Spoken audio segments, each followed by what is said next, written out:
어느 시대 어떤 민족과 어떤 언어를 사용하고 어떤 백성이나 어떤 족속에 속했던 그게 문제가 아니라 중요한 것은 하나님 아버지의 거룩하신 뜻에 따라서 내 이름이 생명의 책에 기록되었느냐 안 됐느냐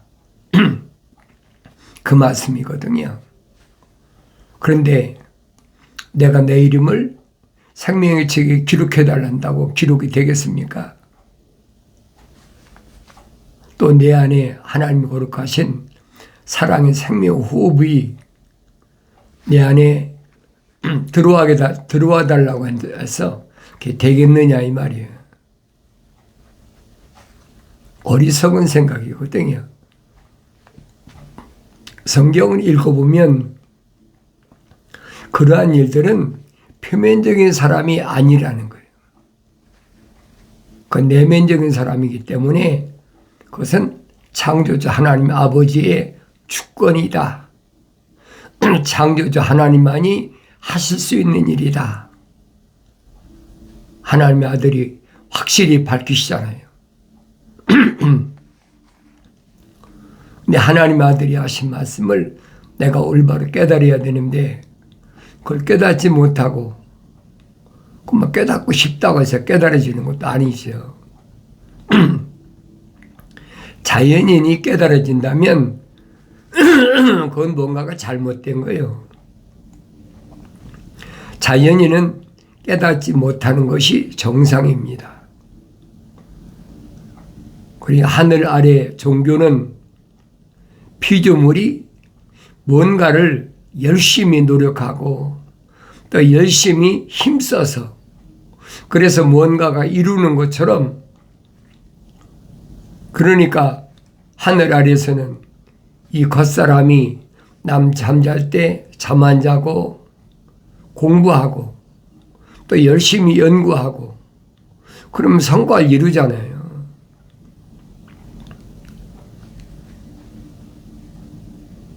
그러니까 어려서부터 나는 커서 반드시 성공적인 삶을 살아야 되겠다. 그런 마음을 가진 사람은 어려서부터 열심히 공부하면 성장해서 남보다 우월하게 높은 지위에 앉아서 얼마든지 살 수 있잖아요. 근데 내면적인 건 안 된다는 거예요. 그러니까 하나님의 아들이 제자들에게 뭐라고 말씀하십니까? 부자가 천국 가기는 얼마나 어렵냐 그러잖아요. 부자가 천국 가기는 얼마나 어렵냐. 낙타가 바늘귀에 들어가기보다 더 어렵다. 설령 낙타가 바늘귀에 들어간 일이 있더라도 부자는 천국에 못 간다. 얼마나 엄청난 얘기예요. 그걸 뭘로 바꾸겠습니까? 그 제자들이 깜짝 놀라죠. 아니 그러면 누가 천국에 가겠습니까? 그때 하나님이 아들이 하신 말씀이 피조물은 할 수 없지만은 창조주 하나님만은 하실 수 있다. 창조주 하나님만은 못 하실 일이 없죠. 그래서 하나님의 존재를 우리는 한마디로 뭐라고 표현하느냐. 하나님의 아버지는 전지전능 무소부지하신 분이다. 능치 못함이 없으신 분이고 그분이 안 계신 데가 없다. 그 말이잖아요. 근데 이미 선지자를 통해서 다 선포된 말씀이에요. 하늘은 하나님의 앉아 계신 보좌고 하늘이 창공이 아니잖아요. 하늘은 3층천으로 되어 있다. 첫째 하늘, 둘째 하늘, 셋째 하늘 이게 3층천으로 되어 있다는 거예요. 사도 바울이 설명하잖아요. 내가 셋째 하늘에 올라가서 하늘의 신비를 맛봤다. 그 일반 사람이 할 수 있는 얘기입니까? 사도들도 그런 말을 못 하잖아요. 3층천에 가서 천국의 신비를 맛보고 온 사도 바울이 서신에서 남긴 얘기.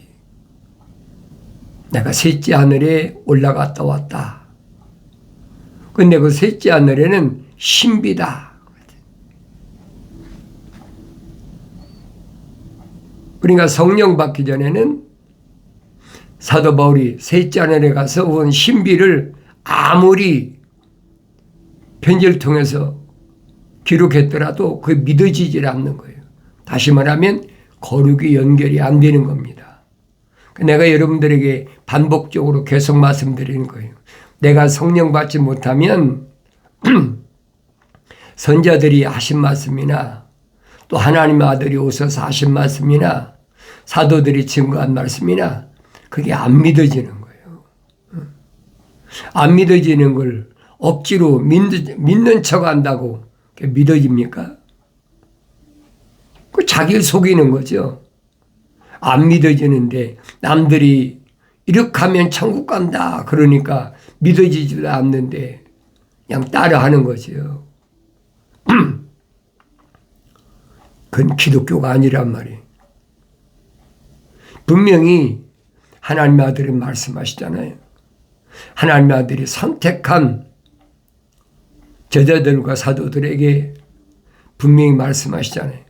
너희가 나를 선택한 것이 아니라 내가 너희를 선택했다. 얼마나 정확해요. 피조물은 선택권이 없어요. 하나님의 아들이 2000년 전에 요단강에서 침례받으실 때 하늘에서 비둘기 같은 성령이 임하시고 하늘에서 음성이 들려졌다. 이는 내 사랑하는 아들이요 내 기뻐하는 자라. 침례 요한이 전하잖아요. 나는 모르는데 나에게 침례를 주라고 하신 분이 분명히 하늘에서부터 비둘기 같은 성령이 임하시는 그 사람이 바로 메시아다. 하나님의 아들이다. 그러니까 침례 요한이 자기 제자들에게 보라 세상 죄를 지고 있는 하나님의 어린 양이다. 그러니까 세상에 있는 모든 죄를 다 담당하시는 것으로 착각하고 있는 거예요. 하나님의 아들은요 세상 죄를 담당하러 오신 게 아니에요. 하늘 아래 세상에 있는 생명책의 이름이 기록된 사람들, 하나님의 아버지의 거룩하신 사랑의 생명호흡이 들어간 사람들, 즉 하나님의 아들이 선택한 제자들, 사도들이 죄를 사하기 위해서 오신 거예요. 그러니 요한복음에서 밝히시잖아요. 나는 세상을 위해 기도하지 않습니다. 얼마나 정확합니까? 나는 아버지의 사람들에게 아버지의 말씀을 전달해 주었습니다. 아버지의 사람이 누굽니까? 하나님 아버지의 사랑의 생명호흡이 들어간 사람들, 거룩하신 하나님의 속성이 들어간 생명체의 그림이 기록된 자들을 위해서 그들에게 하나님 말씀을 전달해 줬다. 전달자라고 분명히 하나님의 아들이 자신을 밝히시잖아요. 사도 바울도 똑같이 말해요. 하나님의 아들은 사도, 하나님의 사도다. 하나님 말씀을 전달하러 오신 분이다. 또 하나님의 아들을 천국의 대사로 오셨다. 네, 하나님의 아들이 뭐라고 말씀하십니까?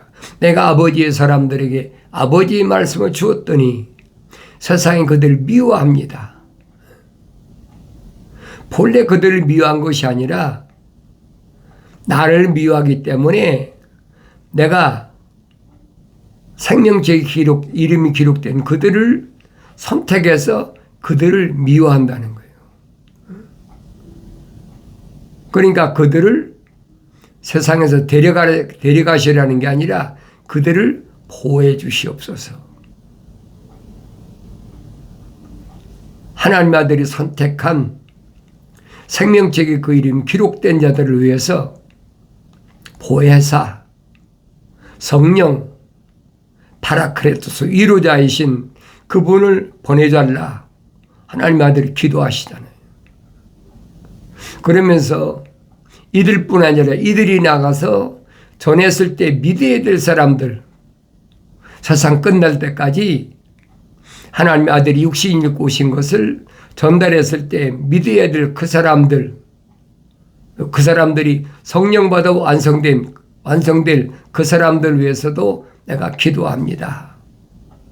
그러니까 사도 바울이 또 사도들이 증거하잖아요. 하나님의 아들은 우리의 중보자시다.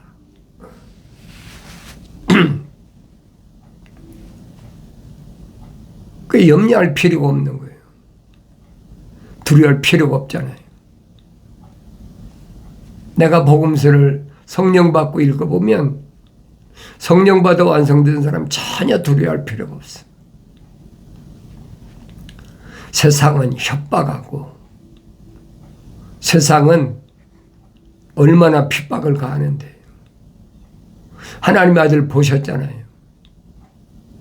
또 사도들이 얼마나 핍박받았나. 우리가 사도행전을 통해 읽어보면 모릅니까?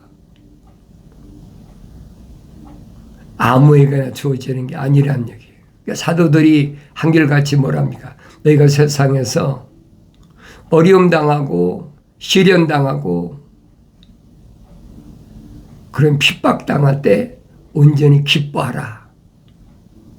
여러분 생각해 보세요. 남들이 잘했다고 칭찬하고 그래야 기뻐하는 거지. 그렇잖아요. 가진 모욕을 하고 핍박 안 하는데 기뻐하라는 거예요. 왜 그러느냐? 하늘에서 너희 상급이 큼이라 그랬잖아요. 세상에서는 너희가 그렇게 보잘것없이 짓밟히고 어려움 당하고 손가락질 당하고 요즘 사람이 왕따 당하는데 왕따 당하고 그래도 두려워할 필요가 없다는 거예요. 그런 것들이 쌓여서 하늘에서 너희 상이 큼이라. 그 생명책에 이름이 기록된 사람 중에서 가장 큰 상급이 뭐냐? 요한계시록 기록됐잖아요.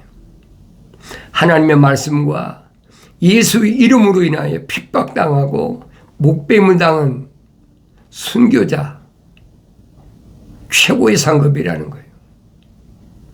믿어지겠습니까? 근데 여러분에게 늘 말씀드리잖아요. 예수 믿고 천국 갑시다. 예수 믿고 구원 받읍시다. 말은 좋아요. 그렇게 전하지 않는 사람이 있으면 어떻게 예수가 누군 줄 알고 믿겠느냐. 그러나 예수가 내가 믿고 싶다고 믿어지는 게 아니라라. 성경은 분명히 설명해 주고 있잖아요. 근데 여러분에게 말씀드리는 거예요. 예수는 아무나 믿는 게 아니다. 하나님의 아들이 분명히 부자가 천국 가기는 낙타가 바늘 끼 들어가기도 어렵다 그러셨는데 예수 믿으면 부자 되고 예수 믿으면 잘 되고 예수 믿으면 자녀도 세상에서 머리가 되고 꼬리가 되지 않고 예수 믿으면 가족도 화목하고 그런 거 내세우잖아요. 하늘 아래 종교라 이 말이에요. 근데 하나님의 아들은 정반대로 말씀하시잖아요. 하늘 아래 종교가 말하는 그들이 가르치는 교리의 정반대예요. 그러니까 아무나 하나님의 아들이 선택하시는 게 아니라 이 말이에요. 그런 것들은 다 표면적인 사람을 즐겁게 하려고. 그 사람들을 긁어 모으려고. 그래야 달콤하야 모일 거 아닙니까? 내 하나님의 아들은 아니시란 말이에요. 수백 명, 수천 명, 많게는 수만 명 사람들이 모여와서도 하나님의 아들이 선택한 사람은 자진해서 온 사람은 하나도 없어요. 선택지 않으시잖아요. 근데 요한계시록 가면 분명히 첫사람 아담이 하나님의 동산에 쫓겨날 때 창조주 하나님 아버지께서 뭐라고 말씀하십니까? 너는 흙이니 흙으로 돌아가야 돼. 흙으로 돌아갈 때까지 너는 이마에서 땀을 흘려야 되는데 왜 그러냐? 땅은 너로 인하여 저주받아서 땅이 가시와 엉금퀴를 기 때문에 너는 먹을 것 때문에 마실 것 때문에 너는 이마에 땀을 흘려야 돼. 근데 하나님의 아들은 정반대시잖아요. 뭘 먹을까 입을까 마실까 염려하지 마라. 그러니까 첫사람 아담하고는 정반대적이에요. 땅은 첫사람 아담 때문에 저주받아서 육신을 가진 사람들이 흙으로 돌아갈 때까지 먹을 것 때문에 열심히 일해야 되는데 하나님의 아들은 뭐라고 말씀하십니까? 생명책에 이름이 기록된 사도들, 제자들 선택하셔서는 요한계시록 보니까 땀을 흘리는데 너는 왜 땀을 흘리냐? 악한 자를 용납지 않고 해서 땀을 흘려야 된다. 그래서 악한 자를 용납지 않고 해서. 그 악한 자가 누굽니까? 윤리와 도덕적으로 문제가 있는 사람이 악한 사람입니까? 누가 악한 사람이냐 이 말이에요. 성경적으로 악한 사람은 하나님의 명령에 불순종하고 하나님의 약속을 믿지 못하는 사람, 그게 악한 사람이에요. 자연인은 상관이 없어요. 생명책의 이름이 기록됐는데도 하나님의 명령을 불순종하고 하나님의 약속을 믿지 않는 첫사람 아담 같은 사람, 거기 악한 사람이라는 거예요.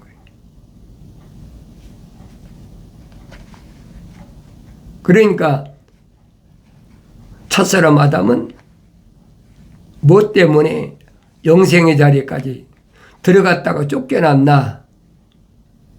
성경만이 설명해 주고 있잖아요. 무엇 때문에? 하나님의 명령을 거역했다. 다른 거 없어요. 하나님의 명령을 거역한 거예요. 하나님 약속을 믿었다면 아무리 자기의 배필로 만들어진 여자가 선과 악의 지식은 나무에서 나는 열매를 가져서 주더라도 먹지 말았어야 되지. 하나님께로부터 먹지 말라고 명령받은 건 첫사람 아담 자신 아닙니까? 약속을 받은 건 첫사람 아담이지 여자가 아니잖아요. 그런데 어리석게도 이성에 홀려서, 요즘 말하면 홀렸다고 그러지. 마음 뺏겼다. 한눈 팔았다. 그래서 하나님 동산에 뱀이 들어왔다 이 말이에요. 뱀이 들어온 것은 어쩔 수 없는 첫 번째 실수였다. 잘못이었다. 그럼 두 번째는 자기가 하나님께로부터 직접 명령을 들었으니까 명령을 듣지 못한 이브가 그런 일을 저질렀더라도 자기가 책망해야 될 거 아닙니까? 이거 하나님께서 먹지 말라고 하신 건데 왜 따왔느냐? 그런 말은 한마디도 없잖아요. 뭐라고 핑계댑니까? 하나님 당신이 만들어준 만들어서 나하고 함께 있게 해준 그 여자가 나한테 주어서 먹었나이다. 그게 변명입니까? 그런 말도 아닌 핑계가 어디 있어요?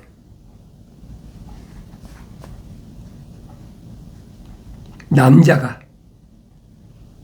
그래서 사도들이 남자다워라. 성경에 남자다운 게 누굽니까? 하나님의 아들이잖아요. 인자로 오신 하나님의 아들. 이게 남자다우라는 거예요. 그 말은 무슨 말입니까? 하나님의 생명이 들어갔다면 성령받아 완성돼야 남자다운 남자가 된단 말이에요. 자기의 잘못을 남한테 전가하고 핑계대고 변명하고 이게 얼마나 유치한 겁니까? 사도 바울이 설명이 그거예요. 첫사람 아담처럼 우리가 혼적인 몸을 입었다면 마지막 아담이 영적인 몸을 입으신 것처럼 영적인 몸을 입어야 된다.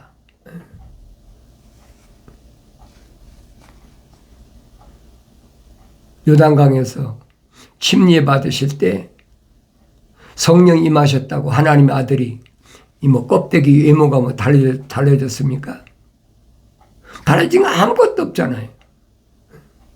달라졌다면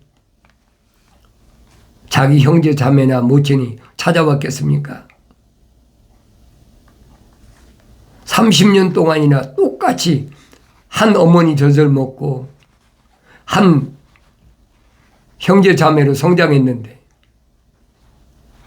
어떻게 뭐가 달라지냐 이 말이에요. 똑같아요. 성령 받았다고 달라진 게 없습니다. 그러면 생명의 책의 이름이 기록된 사람과 생명의 책의 이름이 기록되지 않은 사람과 내가 어떻게 구별하느냐. 성령 받으면 영분별의 은사가 있으니까 금방 깨닫죠. 하나님의 아들이 선포하시잖아요. 하나님께로부터 나온 사람은 그렇죠. 하나님께로부터 뭐가 나왔어요? 거룩하신 생명의 호흡이 나왔잖아요.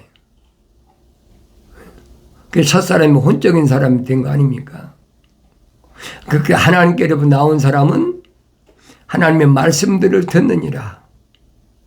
첫사람에게는 하나님의 생명이 들어왔기 때문에 하나님께서 명령과 약속을 하셨다는 얘기예요.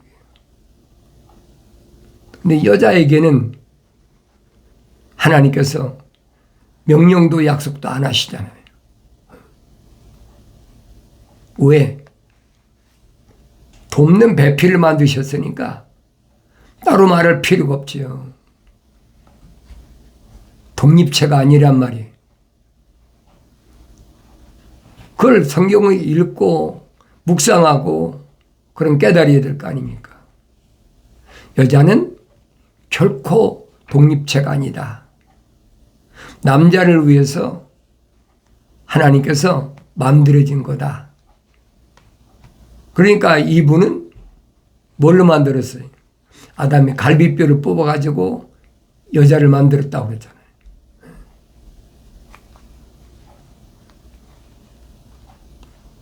그런데 이브가 임신할 때는 어떻게?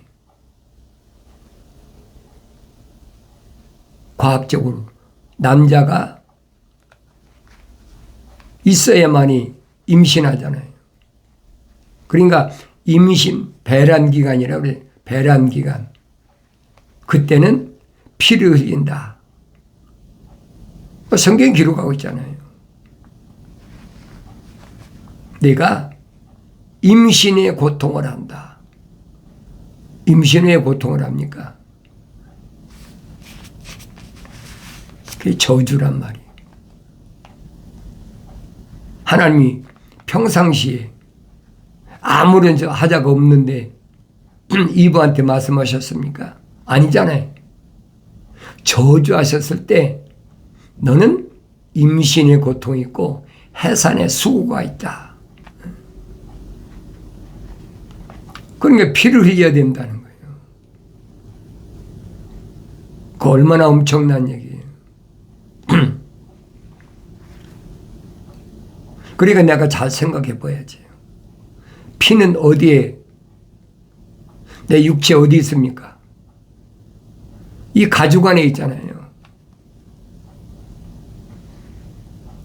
이 가죽에도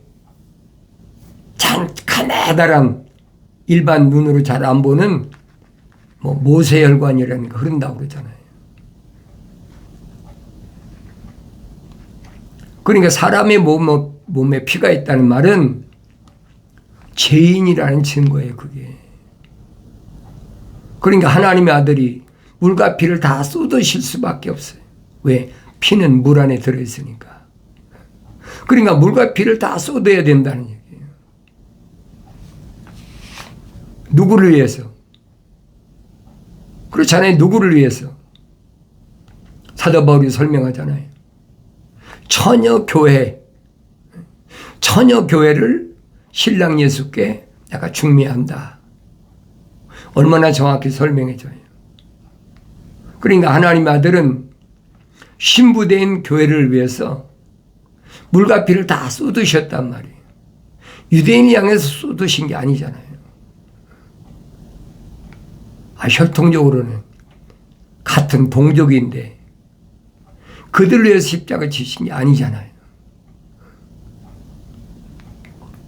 생명책이 기록된 자들, 그들의 죄를 위해서 물과 피를 다 쏟으셨다. 그러면 하나님의 아들이 2000년 전에 여러분과나하고 똑같이 육신 입고 오셔서 물과 피를 다 쏟으신 것은 내가 원한다고 내 죄를 사하는 게 아니란 말이에요. 하나님 아들이 밝히시잖아요. 나는 아버지께서 정해놓으신 대로 왔다가 간다. 그 하나님 아버지께서 정해놓으신 게 뭐냐? 만세전에 생명책의 이름이 기록된 자들은 아담 이후에 세상에서 태어난 사람 가운데 하나님 거룩하신 사랑의 생명이 들어간 사람들의 죄를 하나님의 아들이 피를 흘려서 깨끗하게 클리어한다. 씻는다. 그러니까 물속에 피가 있으니까 물과 피를 다 쏟으실 수밖에 없지요.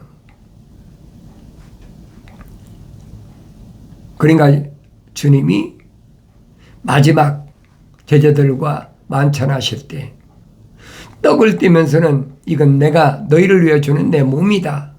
받아 먹으라. 또 포도주를 나누시면서 이건 내가 너희를 위해 흘리는 내 피라. 받아 마시라. 그렇다고 제자들이 먹고 마신 빵과 포도주가 주님 몸과 피입니까? 그걸 내가 올바로 알으라 이 말이에요. 하늘의 종교는 흉내내잖아요. 내가 세상에 살다가 하나님 아버지께서 정해놓으신 대로 하나님의 말씀과 예수 이름을 부인하지 않으므로 내가 목배임을 당하든 어떤 죽임을 당하든 그 나한테 최고의 상급이라는 거예요. 이게 하늘 아래서는 이해가 안 되는 거예요.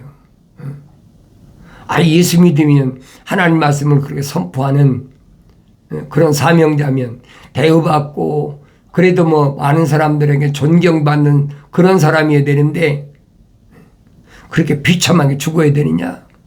요한계시록 읽어보세요. 두 증인이 어떤 비참한 마지막 최후를 맞이하나?